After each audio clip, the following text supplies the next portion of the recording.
Every year, thousands of family farms disappear.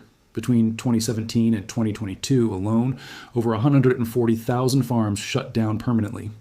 But here's what's shocking. Most of them didn't fail because of bad harvests or market crashes. They were forced to sell because of a single tax bill that arrived after the farmer died. Welcome to the hidden crisis destroying American agriculture. This isn't a story about farmers who made bad decisions or took excessive risks. This is about something far more insidious. This is about a tax system that treats farmland like a luxury asset instead of a way of life. A system that forces families to choose between keeping their heritage and paying their government. And the problem is about to get dramatically worse. Consider this. 95% of all farms in the United States are family operations. Not corporate giants, not industrial conglomerates. Real families who wake up before dawn, work the land with their hands, and dream of passing their legacy to the next generation. These farms are the backbone of American agriculture, the lifeblood of rural communities, and the foundation of our nation's food security. Yet our tax system is systematically dismantling them. The numbers tell a devastating story. In 2022 alone, only 87 farm estates across the entire United States had to pay federal inheritance taxes. That might sound small, but it's absolutely the wrong metric to focus on, because those 87 farms represent just the tip of an enormous iceberg. The real crisis isn't how many farms are paying taxes today. It's how many farms are being forced to sell land, consolidate operations, or disappear entirely to avoid paying taxes they know are coming. Let me break down exactly how this trap works. When a farmer dies, the government doesn't wait for the dust to settle or for grieving family members to organize their thoughts. The estate has 9 months to produce a check. Not 9 years, not 9 quarters, 9 months. And if the farm's total assets exceed the estate tax exemption, the government wants 40% of everything above that threshold. That's right, 40%, on top of all the other taxes that have been paid throughout the farmer's lifetime. For 2025, the federal exemption is set at $13.99 million for an individual, or $27.98 million for a married couple. Now, on the surface, that sounds generous. $13 million? Most people will never have that kind of wealth. But here's the problem that nobody in Washington seems to understand. Farmland isn't like a stock portfolio or a real estate investment in Manhattan. Farmland is the business itself. It's not a liquid asset you can quickly convert to cash. It's dirt, equipment, livestock, grain in the silos. It's infrastructure built over generations. In 2024, the national average value for agricultural land was $4,140 per acre. That's more than 37% higher than it was in 2017. Depending on what state you're in, that number is far higher. Premium cropland in Iowa can reach $20,000 per acre. Prime dairy land in California might be double that. So when you do the math, it becomes painfully obvious. An average-sized farm doesn't need to be enormous to exceed that exemption. Think about it practically. 1,800 acres. That's what it takes on average to hit the 7.61 million exemption threshold. In states with particularly valuable land, farms with just 350 acres could be on the hook for estate taxes. We're not talking about mega farms here. We're talking about genuine family operations that can be worked by 2 or 3 people. Maybe they have a hired hand or 2. They're not wealthy by any stretch of the imagination, yet they're being treated like billionaires by the tax code. An 800-acre corn farm in Iowa produces about $600,000 in annual revenue. That sounds like a lot until you start accounting for expenses. Seeds, fertilizer, equipment maintenance, fuel, property taxes, labor costs, storage facilities, grain handling insurance, and countless other operational expenses. When you add it all up, that same 800-acre farm is running losses of over $150,000 in years like 2024. Even in good years, say 2022, when prices were relatively high, a typical operation would maybe make a profit of $162,000. That's on a capital base worth millions of dollars. The land alone might be valued at $8 to $10 million. The equipment could be worth another million or more. It's a return on investment that would make any Wall Street investor weep. No hedge fund would touch it. No private equity firm would look twice at it. Now imagine what happens when that farmer passes away. The heirs get a bill for hundreds of thousands of dollars. Maybe it's $1 million or more if the farm is particularly valuable. The problem is immediate and urgent. They have 9 months. The farm isn't producing cash anymore because the operation is in transition, the heirs are grieving, and nobody's sure what's happening next. So what do? They sell land. When a family sells farmland that's been in the family for 100 years, they're not selling at some negotiated price where they control the terms.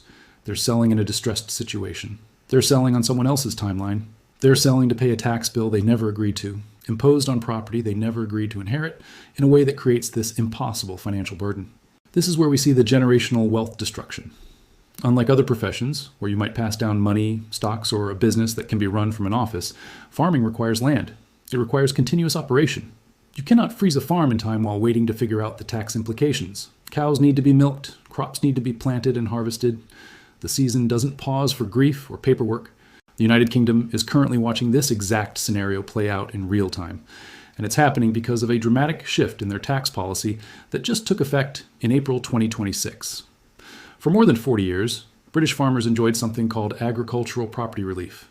This was a provision that allowed farms to be passed down from one generation to the next, completely free of inheritance tax. It didn't matter if the farm was worth £1 million or £10 million. It was simply exempt from inheritance taxation. That was the deal. But in October 2024, the UK government announced they were changing this rule. Starting in April 2026, only £2.5 million of combined agricultural and business property would receive full 100% relief. Anything above that threshold would be taxed at a 50% relief rate, which effectively means a 20% inheritance tax rate. For a married couple, you could stretch that to £5 million combined, but only if you were married or in a civil partnership. Cohabiting partners got no allowance. To say this sent shockwaves through the farming community doesn't begin to capture the panic. Thousands of farmers held mass protests. They gathered in London by the tens of thousands. They didn't storm government buildings or break laws, but they made their fury absolutely clear. The National Farmers Union called it disastrous. They said it would snatch away the next generation's ability to carry on producing British food. Farmers predicted they would be forced to sell land, break up multi-generational operations, and watch their heritage disappear. The government initially proposed even tighter restrictions, capping the allowance at just £1 million. Only after intense backlash, threats of mass civil disobedience, and growing political pressure did they increase it to £2.5 million. Even with this increase, the impact is massive. Thousands of British farms that have operated for centuries, some of them for 500 years or more, are now facing existential threats. Think about what that means in human terms. Imagine you're a farmer. Your family has worked the same land since the 1500s. Your great-grandfather worked it. Your grandfather worked it. Your parents worked it. You've worked it your entire life. You've invested your labor, your capital, your dreams, your identity into this place. And then your parent dies. Suddenly, you're responsible for a tax bill so enormous that the only way to pay it is to sell chunks of the farm. Maybe you sell the back 40 acres. Maybe you sell the woodland lot. Maybe you're forced to sell enough land that the remaining operation isn't viable anymore. This isn't some theoretical problem. This is happening right now to real families across the United Kingdom and the United States. And the situation in America is potentially about to become much worse. You see, the United States tax code includes something called sunset provisions. When Congress passes tax legislation with large, long-term impacts on revenues, they often build in expiration dates. The Tax Cuts and Jobs Act that was passed in 2017 included a massive increase to the estate tax exemption. It was designed to help middle-class families and small business owners protect their life's work. The exemption increased from around $1 million to over $13 million. This provided breathing room for family farms. But that exemption is scheduled to expire at the end of 2025. If Congress doesn't act to extend it, the exemption will plummet back down to just $5.8 million, adjusted for inflation. Now, $5.8 million might still sound like a lot of money, but when you're talking about farmland that can be worth $10,000, $15,000, or $20,000 per acre, that threshold becomes achievable very quickly. Suddenly, farms that felt relatively safe from the estate tax are now back in the danger zone. The American Farm Bureau Federation has done the math. Since the last time they analyzed the impact of the estate tax, roughly 10,000 more farms and 87 million acres of agricultural land have come into farms that are liable for estate taxes from land value alone. That's not a speculative estimate. That's based on actual data about land values, farm sizes, and current exemption levels. The crisis is already here. What's particularly frustrating about this situation is that it's entirely avoidable. The tax burden isn't something imposed by nature or market forces. It's a policy choice. Lawmakers in Washington and London decided to tax farm transfers, and they decided on the rates and exemptions. This isn't inevitable. It's not like gravity. It's a human decision that can be changed by human beings making different choices. But changing it requires understanding why the current system exists in the first place. The estate tax has been around since 1916, more than a century of complex taxation policy.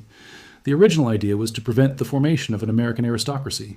The founders were worried that without an estate tax, wealthy families could accumulate land and power across generations, creating dynasties that would undermine democratic principles. The goal was to ensure that each generation had to earn its own success, rather than simply inherit advantage from their parents. It was a reasonable concern grounded in democratic theory and the ideal of equal opportunity for all Americans. That's actually a reasonable philosophical position. There's nothing wrong with saying that we should be skeptical of hereditary wealth concentration. The problem arises when you apply a tax designed for billionaires to family farmers. The intent might be to prevent dynastic concentration of wealth. The effect is to destroy the very family farm system that Americans claim to value. Here's why the disconnect is so severe. When the estate tax was created, most valuable assets were liquid or semi-liquid. If you inherited a fortune in cash or securities, paying the tax was straightforward. You just sold some stocks. Modern agriculture is fundamentally different. The asset is the land itself. You cannot extract the value without destroying the operation. This is what people mean when they describe farms as asset-rich but cash-poor. On paper, a farmer might be worth $3 million. In reality, almost all of that wealth is tied up in land, equipment, and livestock.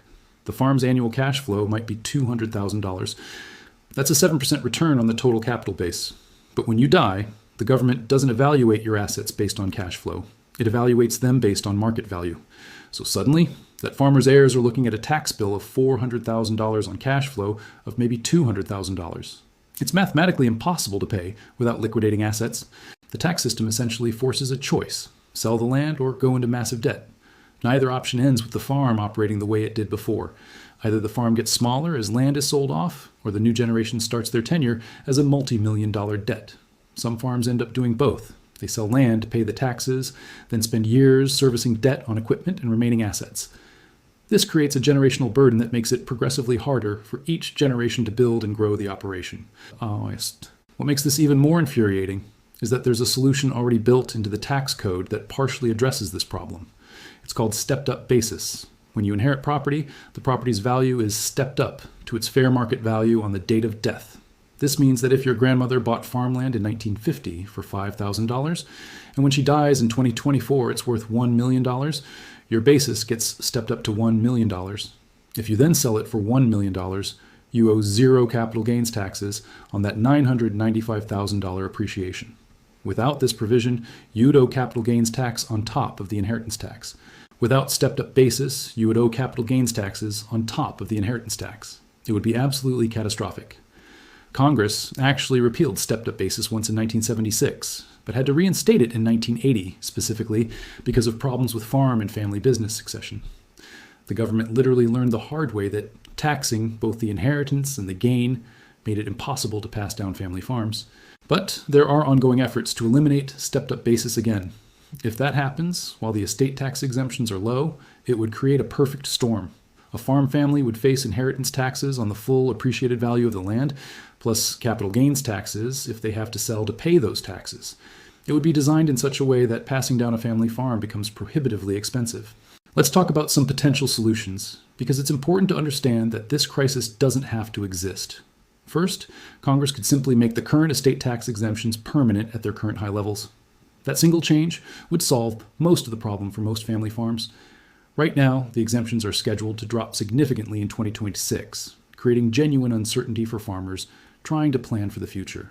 Farmers need stability and predictability to make sound long-term decisions about their operations. Farmers and their advisors can't make long-term decisions when they don't know what the tax rules will be next year or the year after that. Should a farmer accelerate gifting strategies to heirs now while exemptions are high, potentially at the expense of other investments? Should they restructure the business in ways that create complexity and legal costs? Should they buy expensive life insurance policies to create liquid assets for taxes that might never be due? These decisions all depend on knowing what the tax code will actually be, and the uncertainty itself creates real costs and distortions in decision-making. Farmers might avoid expanding their operations because they're worried about pushing their net worth too high. Second, Congress could provide better use value assessments for agricultural land. Instead of valuing a farm based on development potential, the government could value it based on what it's worth as a functioning agricultural operation. This would reduce the taxable estate for most farms. Land worth $10,000 as farmland might be worth $20,000 if a developer could build on it.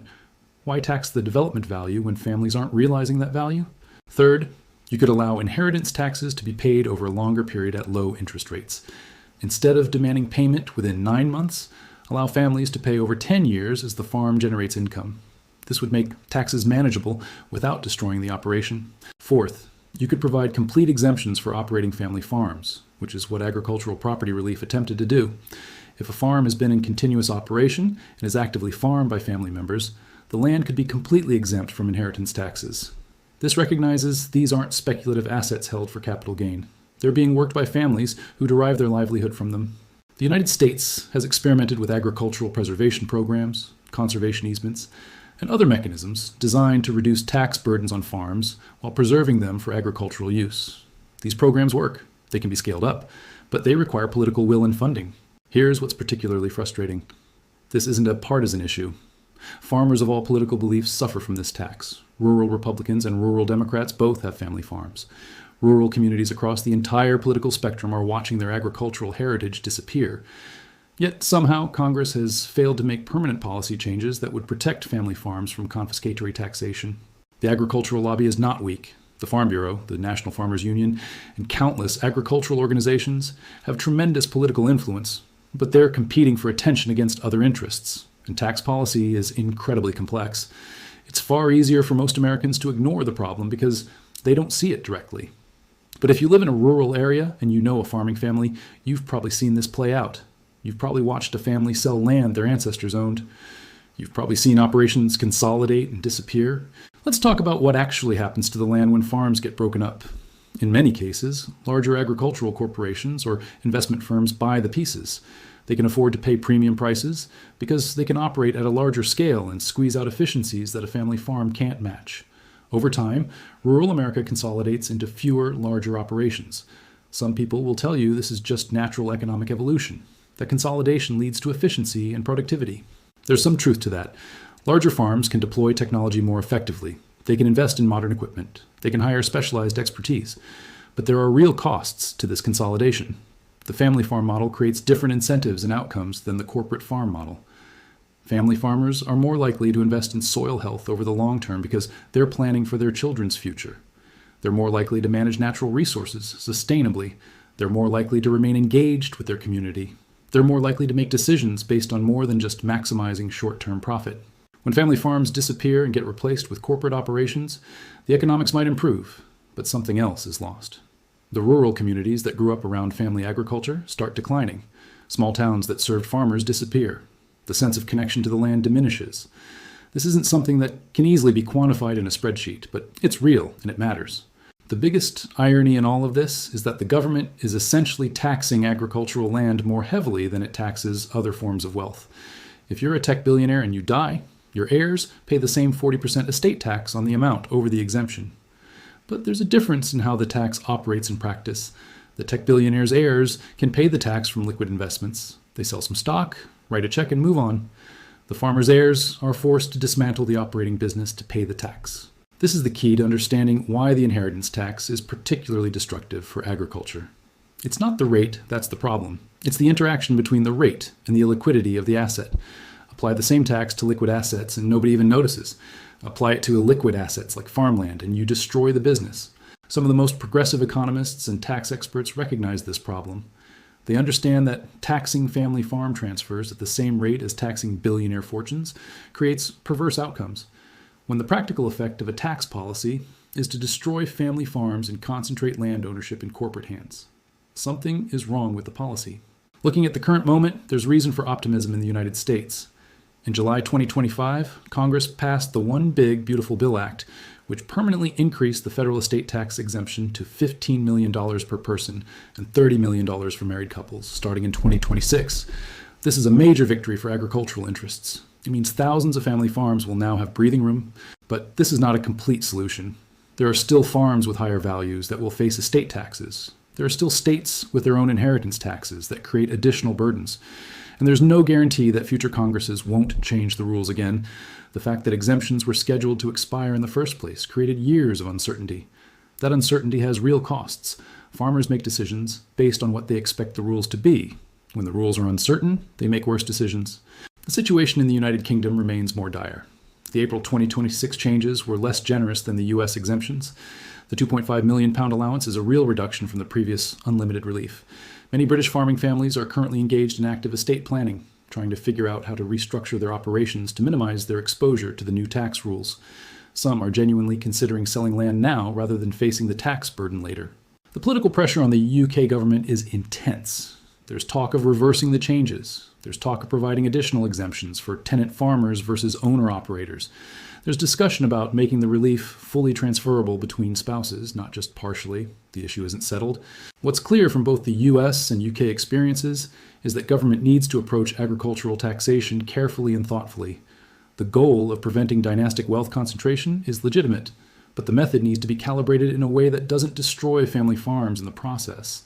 A system that forces families to sell land that's been in their family for centuries in order to pay taxes is a system that's gone too far. The farmers who face these taxes are not wealthy exploiters or dynastic elites. They're families who get up at 5 in the morning, work until the sun goes down, deal with weather that destroys their crops, manage complex equipment, navigate markets they don't control, and somehow still manage to make a living. These are the people who feed the world. And our tax system is making it harder for them to pass their life's work to the next generation. If you care about rural America, if you care about food security, if you care about sustainable agriculture, if you care about family-owned businesses, then you should care about inheritance tax policy. It's not a sexy issue. It doesn't generate headlines, but it's quietly destroying the fabric of rural America.